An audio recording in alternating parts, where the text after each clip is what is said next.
All right, and welcome to the IU Hoops halftime report as your Indiana Hoosiers currently just getting blown out of Cameron Indoor Stadium, 53-29. Duke finishes the half there on a 13-1 run. You kind of felt there, with about 4 or 5 minutes left that, man, this has gone really poorly, but, it could be a lot worse, and it got worse. And really just about everything that could have gone wrong went wrong there in the first half for Indiana.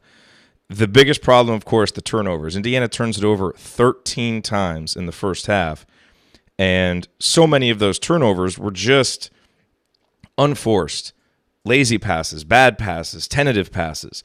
And I give Duke a lot of credit for the turnovers that Indiana had early in the game because they provided a lot of pressure defense and they sped Indiana up, and the moment was clearly too big, for several guys on Indiana's roster, and we just weren't ready for that initial pressure.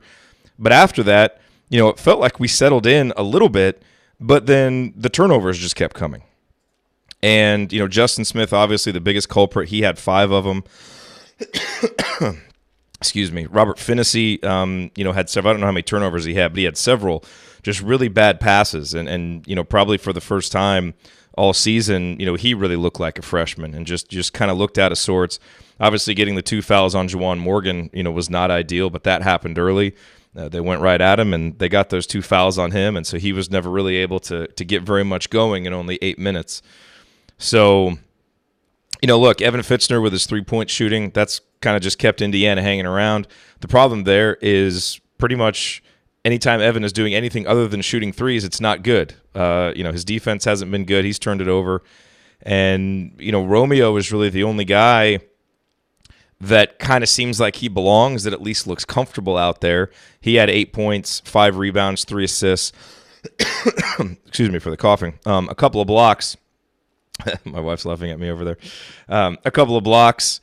But his defense also hasn't been good, and he's given up several rebounds. So there's really, I don't think, a positive that you can really point to here in this first half for Indiana. There for a little while, Indiana was holding Duke's points per possession down, but they finished the first half 1.359 points per possession. Really they got it going there in the half court. For a stretch there, Indiana's defense was actually decent. And, a lot of Duke's offense was obviously coming on some of those turnovers and getting some fast break points. But even there toward the end of the half, they were just getting anything they wanted. There's that play where Trey Jones drives in, misses that little floater. Devontae Green just looks at him, doesn't even attempt to box him out.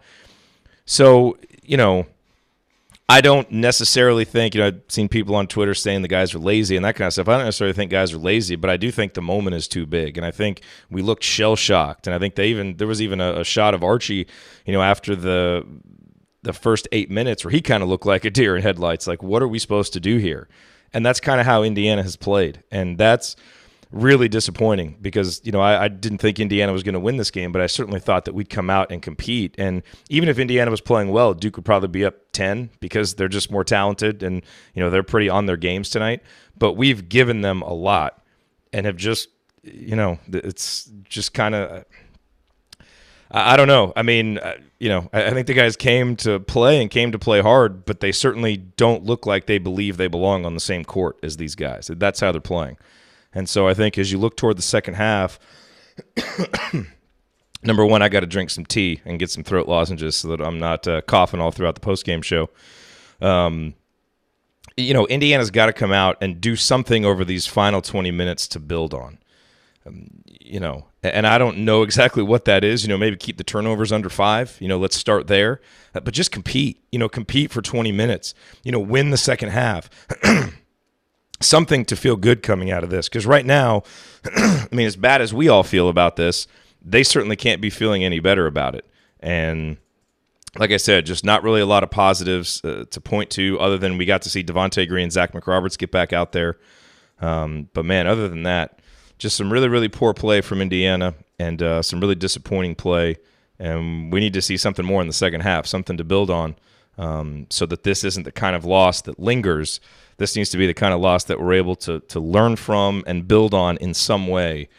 But there was literally nothing in that first half to build on. And a lot of that goes to Duke, but I think more of it goes to us just not being ready for this kind of environment, for this kind of team. And maybe we're not ready for that at this point. Clearly we're not, but let's get something going here in the second half that gives us some confidence moving forward. I don't know. I don't really have a whole lot else to say about it right now.